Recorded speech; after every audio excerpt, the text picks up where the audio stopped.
Olá, hoje a gente vai falar mais sobre métodos não paramétricos para regressão. Em particular, a gente vai falar sobre métodos baseados em árvores. E o primeiro método que a gente vai falar é sobre árvore de regressão. Uma árvore de regressão é uma forma de você estimar a função de regressão que vai te dar um estimador extremamente fácil de ser interpretado.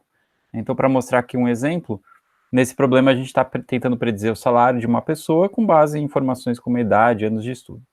E essa estrutura daqui é a cara da estimativa da função de regressão que é obtida por um método de árvore.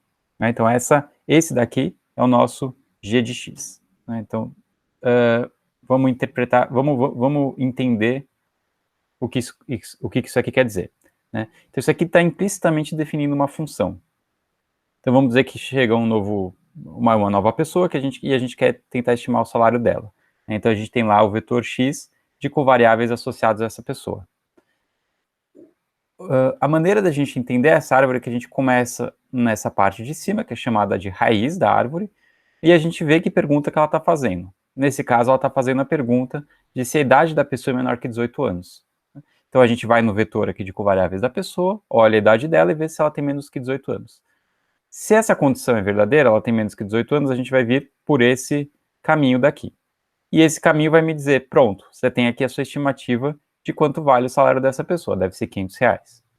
Se não, se a idade dela é maior que 18 anos, a gente vai vir por esse outro caminho. E aí uma segunda pergunta é feita. Quantos anos de estudo tem essa pessoa? Né? E a gente checa, então, no vetor x, quantos anos de estudo tem essa pessoa.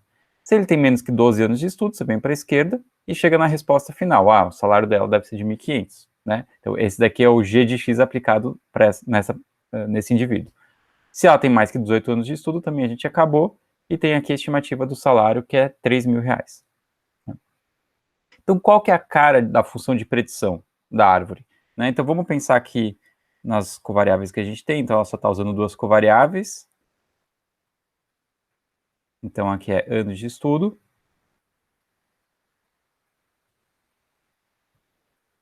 E a segunda covariável é a idade. Né? Vamos tentar ver qual que é a cara da função de predição. Então, se a gente fosse imaginar uma terceira dimensão aqui saindo do slide, quanto que seria essa função? Então, a primeira pergunta que está sendo feita é se a idade é menor que 18 anos. Então, se eu fizer aqui um corte, vamos pegar outra cor, se eu fizer aqui um corte em 18 anos, então está aqui 18, no eixo Y, né? Todo mundo que tem menos que 18 anos vai ter a função de regressão estimada como sendo 500. Né? Então, toda essa região daqui de baixo, se alguém cair nessa região aqui de baixo, a função de regressão estimada vai ser de R$500.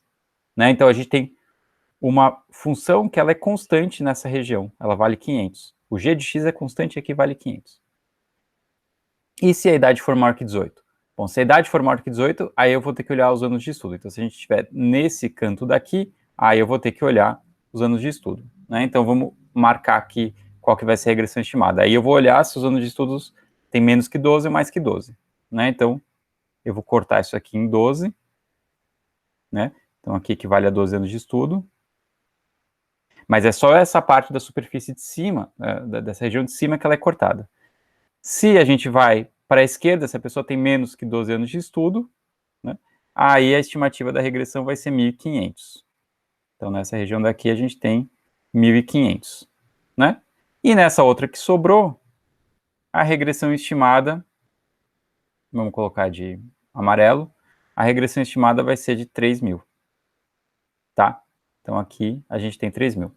Então, a função de regressão estimada, ela é constante por partes. Né? Nesse caso, a gente dividiu o nosso espaço de covariáveis todo, R2, em 3 pedaços, né? São 3 retângulos. Um deles, a regressão estimada é constante em 500, o outro é 1.500 e o outro é 3.000. Né? De forma geral, sempre uma árvore vai fazer isso. Ela vai pegar o seu espaço de covariáveis e vai começar a particionar ele, né, em pedaços menores. Então, ela sempre vai ter essa cara daqui. Né? Então, a função de regressão estimada por uma árvore é sempre constante por partes. Tá? Então, tá. Então, isso daqui é a estimativa da função de regressão. O que a gente vai ver agora é como a gente chega nessa estimativa. Como, a partir dos dados que a gente observou, a gente chega em uma estrutura desse tipo, como a gente chama uma função de regressão que tem essa cara, né? Então, só quero começar falando aqui, né, para não esquecer que essa estrutura ela é muito fácil de ser interpretada. Olhando para isso, a gente já consegue ver. Primeiro, a gente consegue aplicar muito fácil, né, mais fácil, inclusive, do que uma regressão linear. Eu olho isso daqui, eu consigo dizer qual é a regressão estimada para uma pessoa, eu não preciso fazer uma conta, não preciso de calculadora, não preciso de nada. E segundo, eu consigo ver se isso faz algum sentido, né? Então, bom, tá certo, faz sentido aqui. Quem tem uma idade pequena provavelmente tem um salário menor, quem tem uma idade maior tem um salário maior, a idade também deve estar associada a anos de estudo, quanto mais anos de estudo, meu salário, né? Quanto mais anos de estudo, maior deve ser o salário, a gente olha isso e, bom, consegue interpretar muito fácil. Então, essa é a primeira vantagem de uma árvore, muito fácil de ser interpretada. Segunda vantagem, automaticamente uma árvore está considerando interações, né? Enquanto que numa regressão linear, para você considerar, para você incluir interações, você precisa explicitamente colocar no modelo, né, por exemplo, o produto de uma variável com uma outra, numa árvore isso é feito automaticamente, né? Esse modelo em particular tem uma interação entre idade e anos de estudo, ou seja, a relação de anos de estudo e salário é diferente dependendo da idade da pessoa. Então, automaticamente, ela está colocando uma interação, né? Então, essa é uma grande vantagem. Então, as vantagens que a gente citou até agora. Primeiro, fácil de aplicar. Você pode dar esse gráfico para uma pessoa e ela não precisa de muito conhecimento para conseguir aplicar essa função de regressão, né? Então, você pode imaginar que você gostaria de colocar um fluxo, fazer um fluxograma para quando o paciente chega no hospital, você consegue alocar ele com que médico ele deve ser atendido, ou se ele deve ir para a UTI, ou para a enfermaria, etc.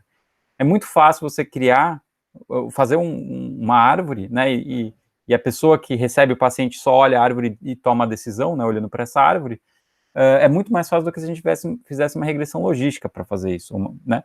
Porque a gente precisaria fazer uma conta e a pessoa precisaria colocar no computador para conseguir chegar na decisão dela, né? Aqui não, a árvore é um fluxograma que você vai seguindo e facilmente toma a decisão. Essa é a primeira vantagem. A segunda vantagem é a interpretabilidade, muito fácil. Terceira, ela considera interações automaticamente, né? E uma quarta vantagem é que é muito fácil você colocar variáveis categóricas aqui numa árvore. Então, se tem uma variável que é categórica, tipo sexo, se é masculino ou feminino, você pode fazer uma divisão aqui na árvore que fala, olha, se o sexo é masculino, você vem para cá, se o sexo é feminino, você vem para esse outro lado. Então, é muito fácil colocar variáveis categóricas, enquanto que em outros estimadores que a gente viu, como o KNN, a coisa precisa de um pouco mais de sofisticação. Você precisa pensar em como converter como definir distâncias para variáveis categóricas, você tem muito mais flexibilidade, que nesse caso é um pouquinho mais complicado de trabalhar, né? Aqui é muito fácil. E o que é uma árvore, né? Então, um pouquinho de nomenclatura. Na verdade, essa árvore talvez eu deveria chamar de samambaia, porque ela está virada para baixo. A raiz da árvore está aqui, né? E as folhas são o que a gente chama de folha, é o que a gente observa aqui no final. Então, é uma árvore que vai crescendo para baixo e não para cima, né? E a gente tem as divisões da árvore, e cada ponto aqui é chamado de um nó também, tá? Então, essa é a nomenclatura que a gente costuma usar. Então, um pouquinho mais formalmente, né, o que a gente faz com uma árvore é dividir o espaço de covariáveis em uma partição, né? Então, aquele esqueminha que a gente viu, eu tenho aqui, vamos dizer, duas variáveis só, explicativas. O que eu estou fazendo, no fundo, é dividir em regiões, tipo R1, R2 e R3, né? E essas divisões sempre tem esse formato, né? Então, tá bom. A gente vai entender, então, agora como é que a gente cria essas regiões, mas antes de criar essas regiões, né, que é construir a estrutura da árvore, eu só vou falar a coisa mais simples, que é uma vez que a gente criou essas regiões, como é que a gente usa isso para fazer predições, né? Então, o que eu vou falar agora é o seguinte. Uma vez que eu tenho... deixa eu apagar isso aqui. Uma vez que eu tenho a estrutura estimada da árvore, né? Que basicamente, então, essa estrutura aqui que tem em preto equivale às regiões, nesse caso R1, R2 e R3, são 3 regiões. Como é que, uma vez estimado isso, eu consigo definir que valores que vão entrar aqui nas folhas, né? Por que aqui eu estou prevendo 500? Por que aqui é 1.500? E por que aqui é 3.000? Né? Então é muito fácil, essa parte é muito fácil. Então está aqui a nossa árvore, A gente viu que nesse caso ela tem essa estrutura daqui, né? O que a gente faz? Né, para estimar a regressão, para dar o valor que a gente vai estimar para a função de regressão para quem cai aqui, que é todo mundo que tem idade menor que 18, tudo que a gente vai fazer é olhar no conjunto de dados de treinamento, todos os indivíduos que caem aqui, né, então nesse caso todo mundo que tem idade menor que 18 anos, e aí vai calcular a média do salário dessas pessoas. Então, esse 500, que é a predição que a gente vai dar para alguém que tem menos que 18 anos, ele é calculado simplesmente pegando todo mundo que tem menos que 18 anos, olhando o salário dessas pessoas e fazendo a média. Mesma coisa vale aqui para o 1.500. Como é que eu estimo, como é que eu calculo o 1.500? Por que essa é a predição que eu estou dando aqui nessa folha? Porque nesse banco de dados que eu usei para criar essa árvore, todo mundo que tinha mais que 18 anos de idade e menos que 12 anos de estudo tinha como salário médio 1.500. Tinha gente que tinha mais, tinha gente que tinha menos, mas a média do salário de todo mundo que cai aqui no nosso banco de dados foi 1.500. Então, uma vez criada a estrutura da árvore, essas regiões, ou analogamente o que está em preto aqui nessa estrutura, é fácil chegar em que valores que eu vou usar. Tá? Então, colocando aqui a fórmula para ficar um pouquinho mais formal, o que eu estou fazendo, então a predição em um ponto x, né, a regressão estimada no ponto x, né, a função de predição nesse ponto x, basicamente é a média de todos os y's de quem cai na região K. Né, então eu olho em que região, aqui eu estou assumindo então, que x está na região K, eu olho todo mundo do meu banco de treinamento que cai na região K, olho os y's correspondentes, né, faço a média disso e pronto, essa é a regressão estimada no ponto x. Então, uma vez que eu tenho a partição feita do meu espaço de covariáveis, é fácil eu criar as predições. Né? O maior desafio de uma árvore é como é que eu consigo criar essas partições. É isso que a gente vai ver agora. Então, a gente vai fazer em geral, existem milhões de variações de árvores. Né? A gente vai ver aqui a ideia geral, a maioria trabalha com essa ideia geral, que são dois passos. Primeiro, a gente vai criar uma árvore super grande, né? Então com muitas divisões, e depois a gente vai começar a podar essa árvore. Né? Podar basicamente significa cortar os ramos dela, e essa poda ela é feita para evitar overfitting, a gente vai ver já com mais calma. Então o segundo passo vai ser podar. Então primeiro vamos começar com como é que a gente constrói uma árvore grande. Para construir essa árvore, a gente vai primeiro precisar pensar em uma medida de quão pura essa árvore, ou impura ela é. Né? O que quer dizer uma árvore pura? Uma árvore pura basicamente quer dizer uma árvore em que todo mundo que cai em uma determinada folha, né, é muito homogêneo em relação à variável resposta. Né? Então, no meu exemplo anterior, que eu tinha uma árvore assim, todo mundo que caía aqui, que era todo mundo que tinha menos que 18 anos, se essa árvore fosse pura, teria um salário muito próximo de 1.500. Tá? E todo mundo que cai aqui, que era idade maior que 18 anos e anos de estudo menor que 12, teria um salário médio muito próximo ao salário médio que caiu ali. Né? Aliás, teria um salário muito próximo aqui a R$ 1.500. Tá? Então, uma árvore pura é uma árvore homogênea. Todo mundo que cai na mesma folha é muito parecido. A gente quer criar uma árvore pura. Né? Intuitivamente faz sentido. Se a gente quer boas predições, a gente quer que todo mundo que cai numa folha seja muito parecido, porque vai ter exatamente o mesmo valor da regressão estimada naquele ponto. Então, a gente quer criar uma árvore pura. Como que a gente pode definir pureza? A maneira mais simples é usar o erro quadrático médio. Né? Então, a pureza de uma árvore, basicamente, é o erro quadrático médio que ela faz para as observações do conjunto de treinamento. Né? Isso aqui é basicamente a variância também de cada nó somada. Né? Desculpa, é a variância de cada folha somada. Então, eu estou somando sobre todas as folhas a variância que eu tenho, né, não é normalizada aqui, mas é a variância não normalizada, então a soma de quadrados, dentro daquela folha. Se todo mundo de uma folha é exatamente igual, né, então esse termo aqui de dentro, essa somatória aqui de dentro, vai ser zero. E aí eu vou ter uma árvore muito pura. Né? Por quê? Porque todos os yk vão ser iguais ao y chapéu R, que é a regressão estimada para aquela folha, que a gente viu que é justamente a média dos yk que caem lá dentro. Então, se todo mundo é igual, a predição vai ser um desses únicos valores, né, são todos iguais, então isso aqui vai ser 0. Então, uma árvore pura, esse critério faz sentido justamente porque ele está capturando a dispersão em torno do valor médio, é isso que a variância faz. Tá?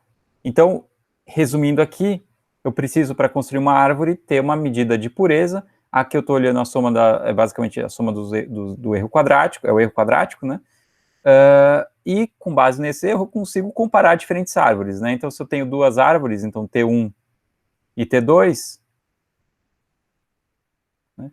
E a pureza da primeira árvore é menor que a pureza da segunda, né? Isso aqui quer dizer que essa árvore daqui ela é mais homogênea. Todo mundo que cai ou seja, as folhas elas são mais homogêneas entre si, as pessoas são mais homogêneas, né, que caem em cada uma das folhas. Então essa árvore provavelmente é preferível a essa outra daqui. Tá? De forma geral, tirando o overfitting que a gente vai falar daqui a pouco. Então, basicamente, agora a gente tem um critério objetivo para comparar o desempenho de diferentes árvores.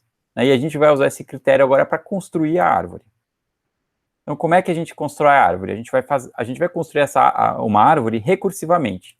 A gente vai começar na raiz e vai escolher uma divisão. Já já a gente vai ver como.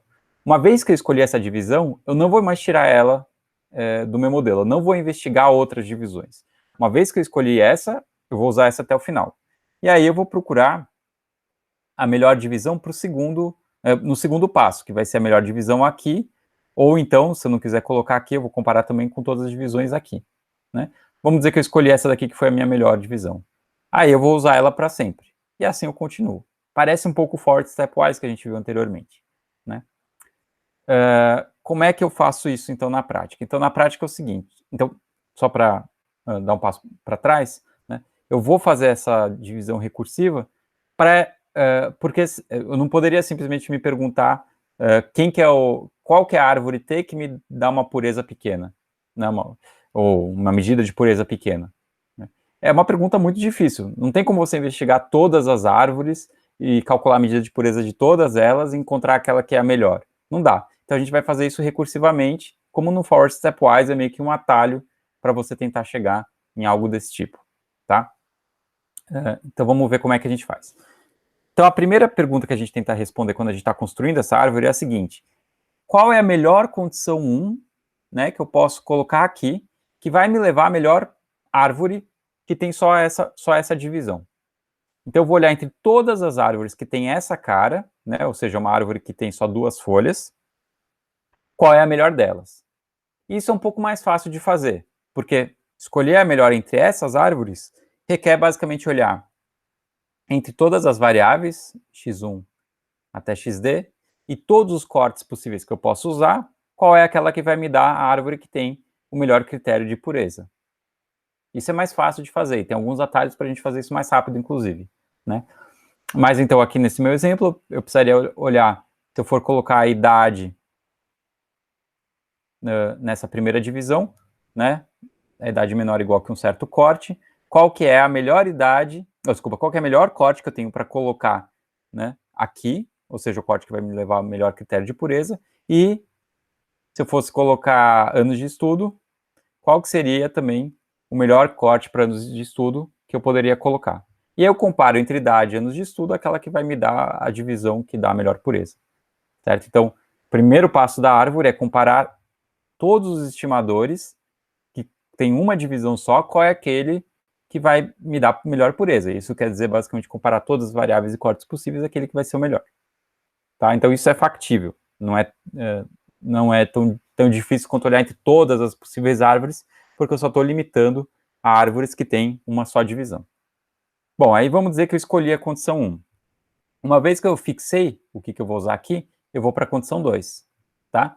E eu vou procurar entre todas as árvores que tem essa cara daqui, mas sempre fixando a condição 1, não vou mais mexer nisso. Né? Então eu vou procurar entre todas as árvores que tem essa cara, ou seja, basicamente eu vou mexer aqui, entre todas elas, qual é a melhor. O que significa, de novo, testar todas as variáveis e cortes e procurar aquele que vai me dar a melhor árvore que tem essa cara daqui. Né? Sempre fixando isso. E ao mesmo tempo, né, opa, não coloquei aqui o slide, mas eu também precisaria comparar o outro lado, que é tirar esse ramo daqui e colocar ele aqui. Então, se eu fosse dividir aqui ou se eu fosse dividir aqui, eu vou procurar entre todas essas combinações a melhor. Então, vamos dizer que eu defini isso aqui, e aí eu continuo o processo. Eu procuro dividir aqui, ou aqui, ou aqui, e assim eu vou construindo a árvore recursivamente. Então, a gente prossegue, né, com esse procedimento até construir uma árvore muito grande. E aí, o que quer dizer grande? Tem diferentes critérios.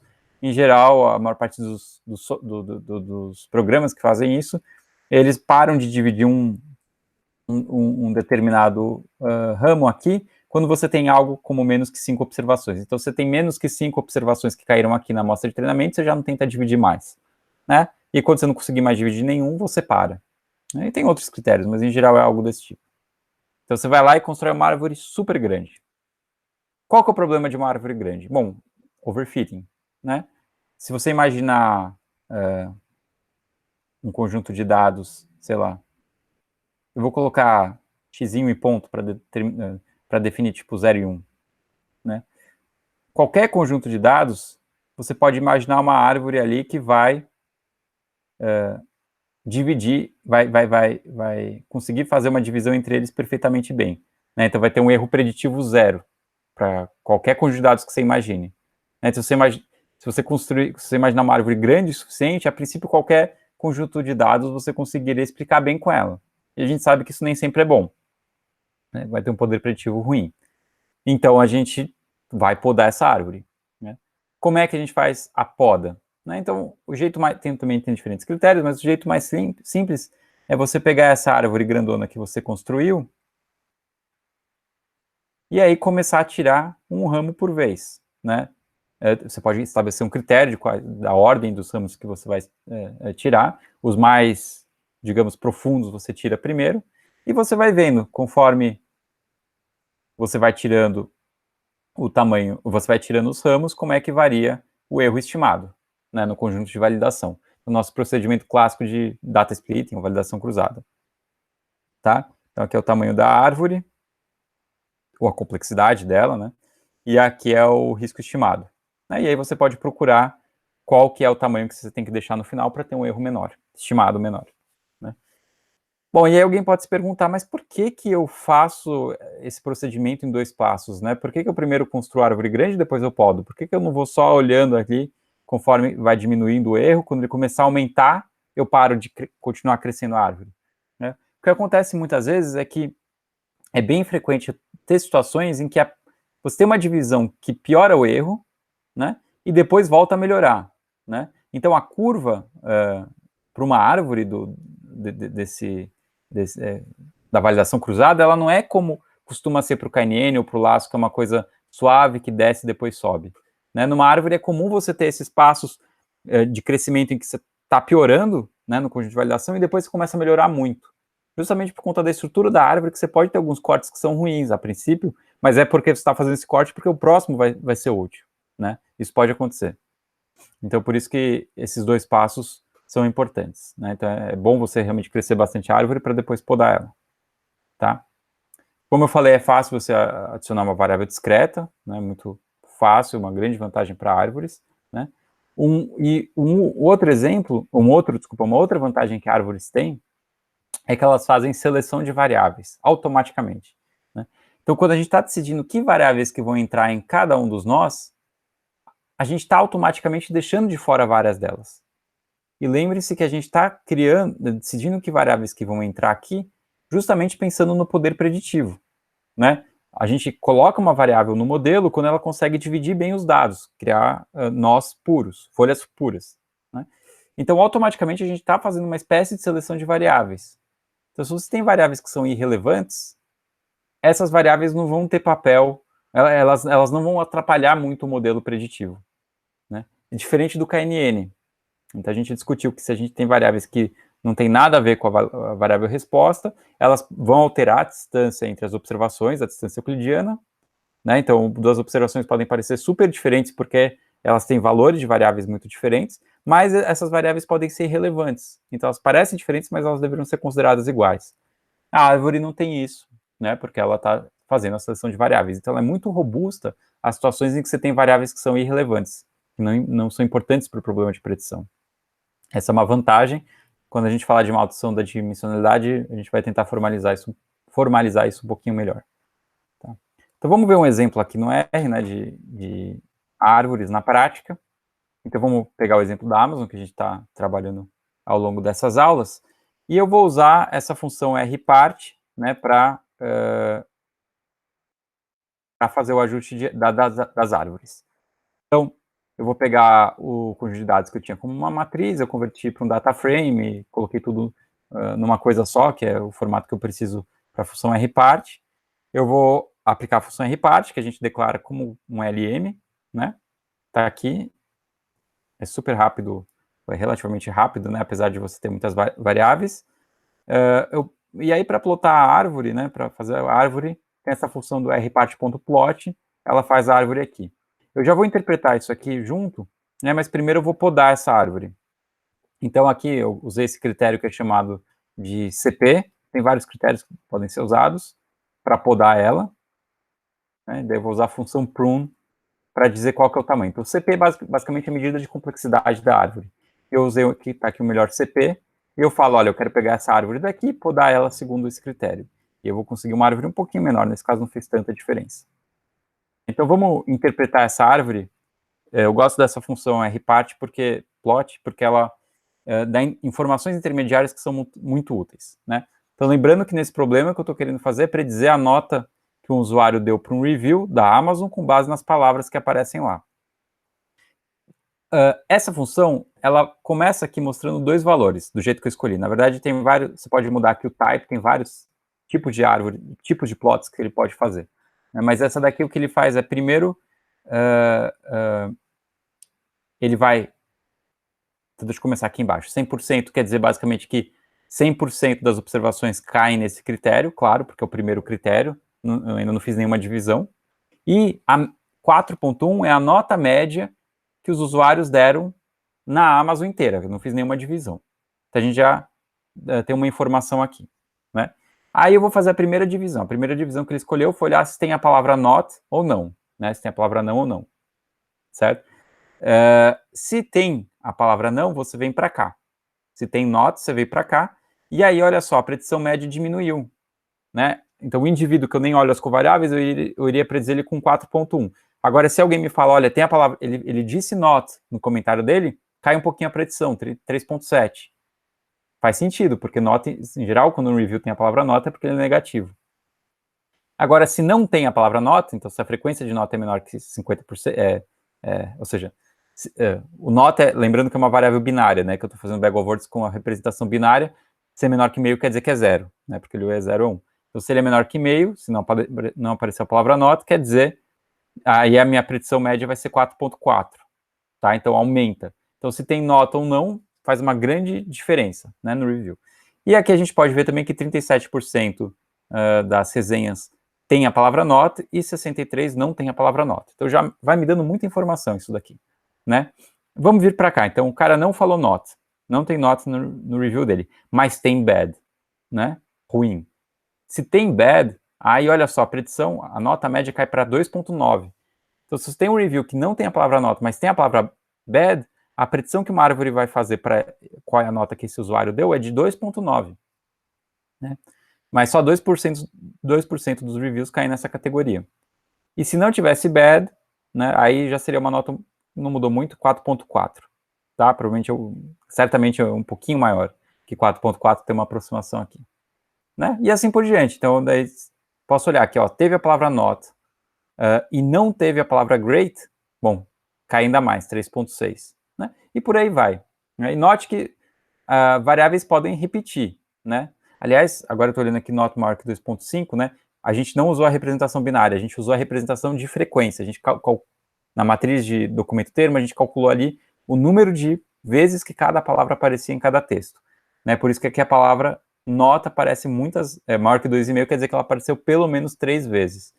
Né? Então, se a pessoa falou not 3 vezes, né, a nota média do review cai ainda mais. Tá? Então, note que a gente pode usar a mesma palavra, a mesma covariável várias vezes na árvore, não tem problema. Tá? Então, é muito fácil de interpretar isso. Olhando esse resultado, a gente já fala, essa árvore está fazendo bastante sentido para esse problema, eu olho, realmente eu esperava uma coisa desse tipo para predizer a nota da Amazon, né? Se eu tivesse aqui relações que não tem nada a ver, se aparecessem palavras que não tem nada a ver, eu ficaria mais preocupado que dê algum problema, né? Então, legal. Tá bom. Para calcular a predição, tem a função predict, e aí eu posso calcular o risco, né? Então, tá aqui o risco. Deixa eu comparar com os riscos dos outros que a gente já obteve. Olha só.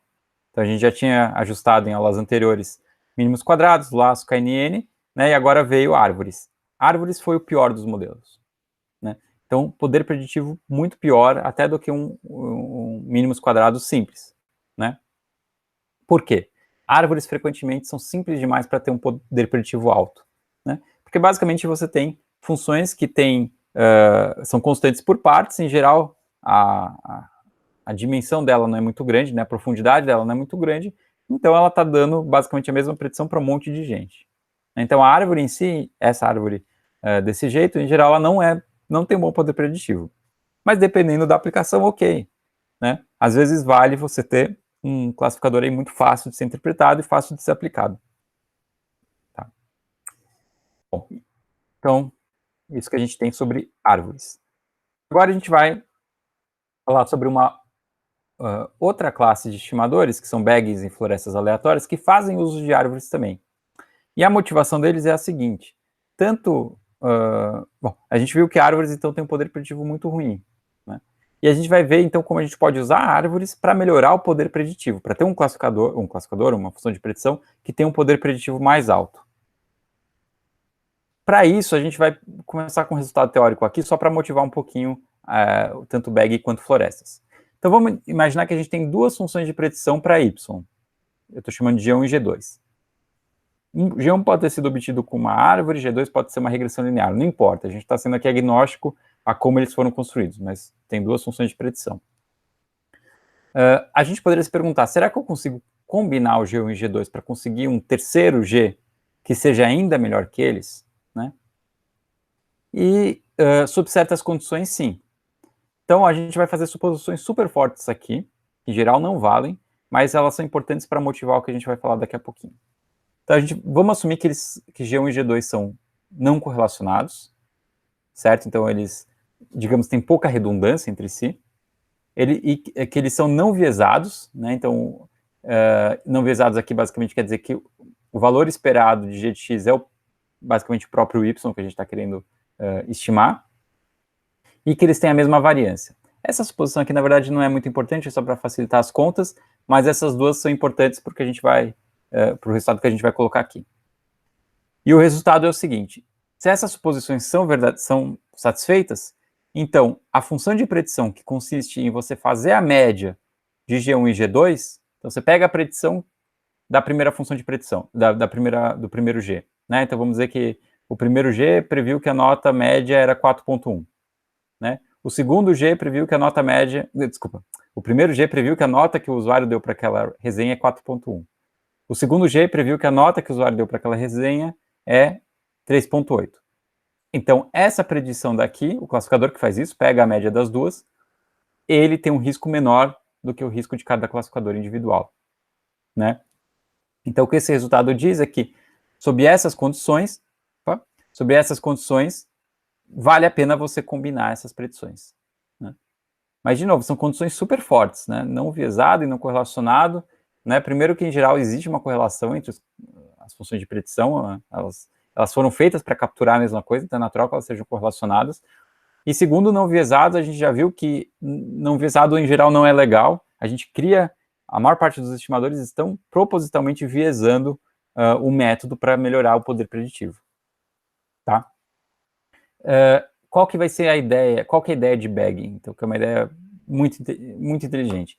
Bagging em florestas, na verdade, os dois, eles tentam fazer com que, ainda que essas suposições não sejam verdadeiras, né, não sejam satisfeitas, a gente vai tentar construir árvores de forma a se aproximar dessas suposições. Ou seja, de forma que os Gs que a gente vai criar, são vários Gs que a gente vai criar usando árvores, eles satisfaçam isso aproximadamente. E daí a esperança é que isso aqui vai acabar valendo, né? Então eu vou tentar criar Gs para me aproximar disso. É isso que os métodos fazem, tá? Então a ideia é tanto de bagging quanto florestas. A gente vai ver que florestas é uma modificaçãozinha sobre o bagging. É basicamente criar várias árvores de predição para o mesmo problema, combinar elas, né? E a gente vai construir as árvores não da mesma maneira como a gente viu anteriormente. A gente vai mudar um pouquinho o processo de criação para que 1 e 2 valham aproximadamente. Tá? Então é isso que a gente vai fazer. Então a gente vai usar esse resultado para tentar melhorar as predições de árvores. A gente não vai criar 2 árvores, né? Aquele resultado foi só para motivar. A gente vai criar Bzão árvores, né? Esse Bzão é um número que a gente pode escolher, tipo 100, 500, 200, né? E a gente vai combinar os resultados, né? Bom, então a segunda condição que eu coloquei lá é que a gente quer árvores próximas de serem não viesadas, né? Bom, para ter um estimador próximo de não viesado, o que a gente vai fazer é não vai fazer o segundo passo de podar a árvore, né? A gente viu basicamente isso, né? A poda da árvore, ela é feita para evitar overfitting. A poda, ela é feita justamente porque a gente quer diminuir a variância da árvore em troca de aumentar o viés, né? Então, se eu não podo, apesar de ter uma variância grande, eu vou ter um viés muito menor. Tá? Então, tanto bag quanto floresta, o que eles fazem é usar aquela árvore grandona mesmo sem podar, né? Então, o meu G1 vai ser obtido com uma árvore super, super profunda. Tudo bem, porque eu quero que ela seja aproximadamente não vazada. Então, mesmo ela tendo uma variância maior do que uma árvore podada, eu vou usar ela, sem podar. Então, essa é a primeira questão. E a segunda que eu quero, deixa eu voltar aqui, estimadores aproximadamente não correlacionados. Bom, se eu construir uma árvore não podada para o meu banco de dados, usando o que a gente viu nos slides sobre árvores, e depois eu construo uma segunda árvore, eu vou chegar exatamente na mesma árvore, certo? Não tem nada de aleatório no processo de construção da árvore.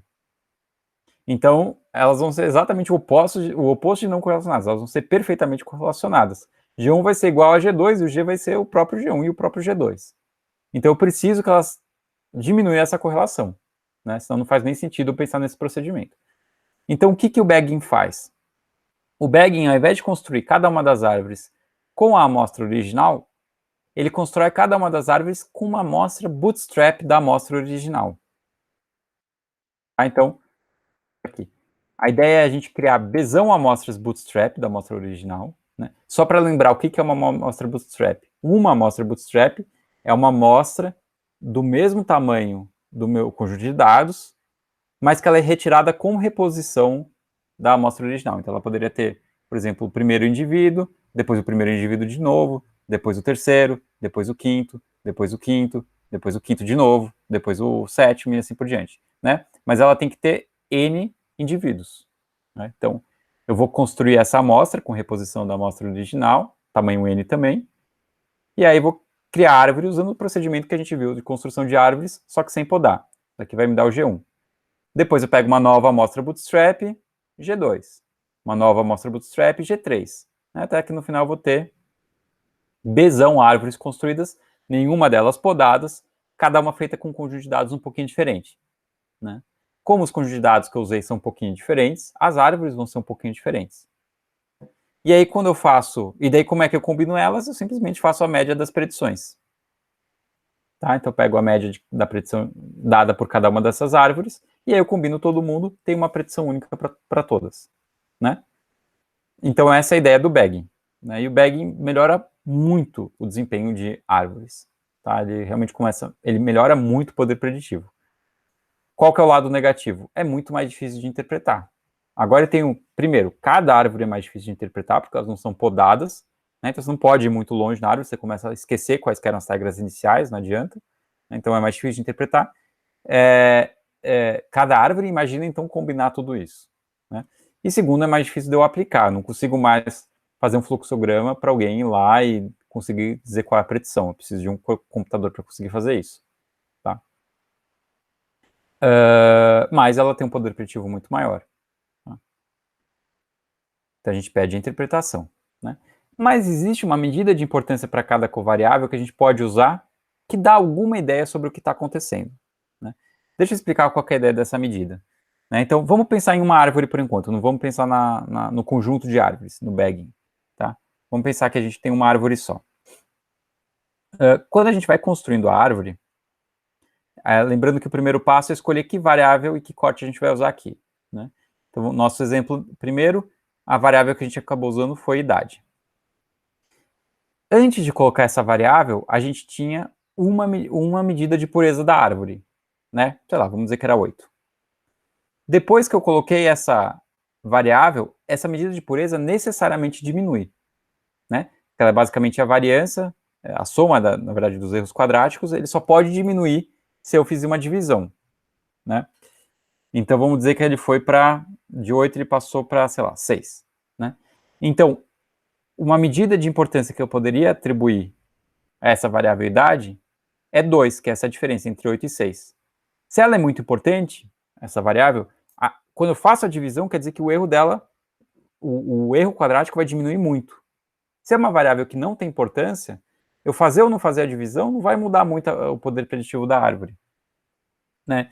Então, eu consigo, com uma árvore, a partir de uma árvore, atribuir um poder preditivo para cada variável. Né? Se eu quiser agora avaliar o poder preditivo da variável que entrou aqui, que era o salário, desculpa, que era ano de estudo, né?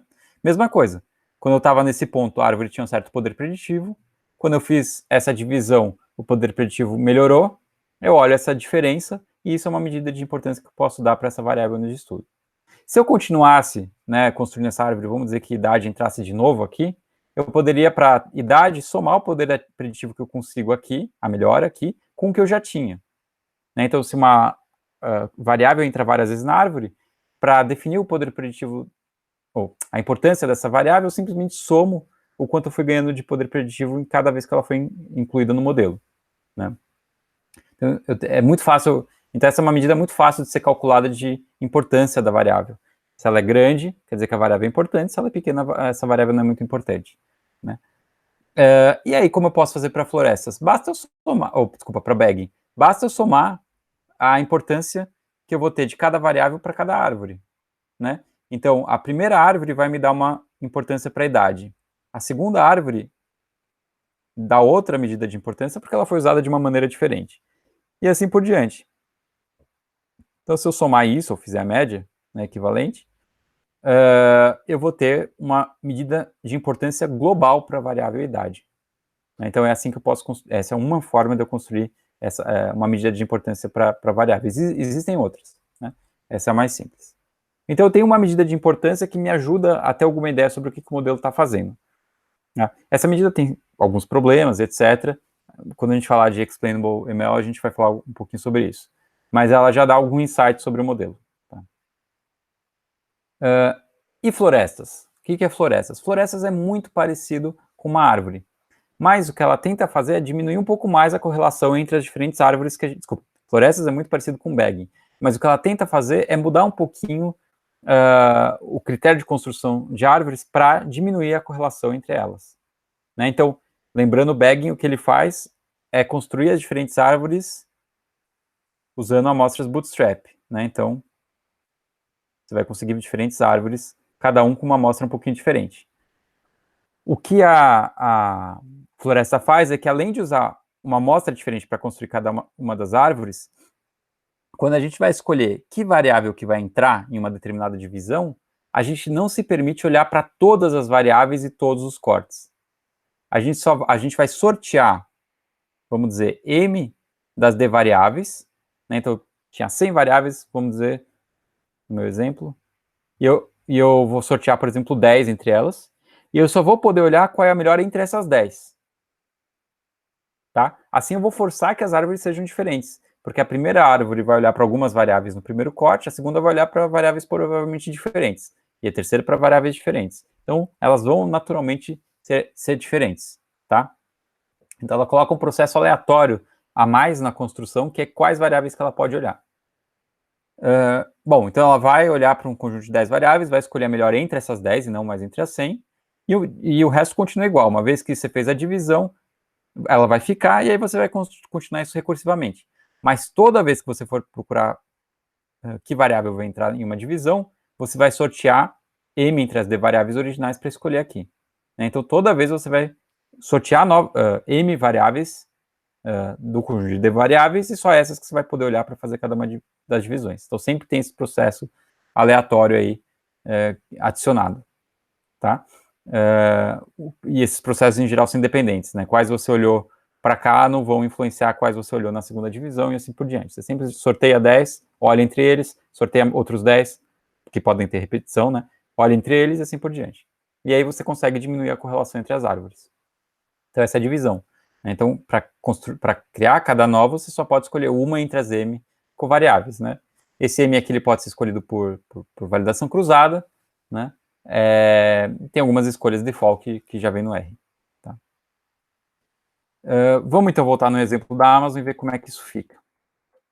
Então, para ajustar uma floresta aqui, eu vou usar o pacote Ranger, né, que ele é bem mais rápido que o Random Forest, que em geral o que muita gente usa, né? Eu tenho que mudar um pouquinho os nomes das variáveis para o Ranger reconhecer, então estou usando esse make names.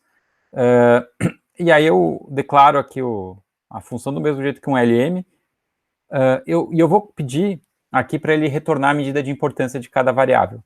Aqui eu usei SimPurity, existem outras possibilidades aí de score para importância. Se eu não pedir isso, ele não vai calcular essa medida de importância. Tá? Então vamos lá ajustar essa floresta. Muito rápido, né? O Random Forest é muito mais lento que isso. E o Predict está aqui usando a função Predict normal. Né? Então tem os valores preditos no conjunto de teste. E agora eu vou plotar as importâncias. Então, existe essa função importance que você pode aplicar ao objeto ajustado. Aqui a importância de cada uma das variáveis, né? Então, cada palavra tem a sua importância. Eu só vou colocar isso num data frame e ordenar por importância. É um pouquinho mais fácil da gente visualizar. E eu fiz um gráfico aqui para a gente entender o que está acontecendo. Então, essa é a medida de importância de cada covariável, que é como eu consigo ter uma noção do que está acontecendo dentro da árvore. E o que ele está mostrando? Nota é a variável com maior importância. Concorda exatamente com a nossa análise de floresta, de árvore individual. Né? Era a variável mais importante. Aqui concorda. Great também tem uma importância grande, faz sentido. The tem uma importância grande. Aí eu já não sei muito bem por quê. And, não sei. Mas bad faz sentido. Love faz sentido. Money faz sentido também ser importante para esse problema. Então tem palavras que fazem sentido, outras um pouco menos, né? Então eu tentaria entender por que essas outras estão aparecendo se fosse uma aplicação real, né? Para ver se não tem algum problema à base de dados que a gente não está pensando, por que ele está usando. Vale dizer que a própria medida de importância, ela tem problemas também, né? Se você tiver duas variáveis que têm uma correlação muito grande, o que acontece é que metade das vezes vai ser usada uma, metade das vezes a outra. E aí a importância dessa variável, né, ela cai pela metade, basicamente. Então, se você tem variáveis muito correlacionadas, que são importantes, vai aparecer que elas têm pouca importância. Então, a gente tem que tomar cuidado com essa medida de importância. Mas ela dá alguma ideia, pelo menos. Tá? E aí, vamos calcular aqui os riscos e vamos ver como que se compara com os outros métodos. Então, o risco de florestas ficou 1,41, né, que foi melhor que os outros. Então, florestas realmente foi muito bem.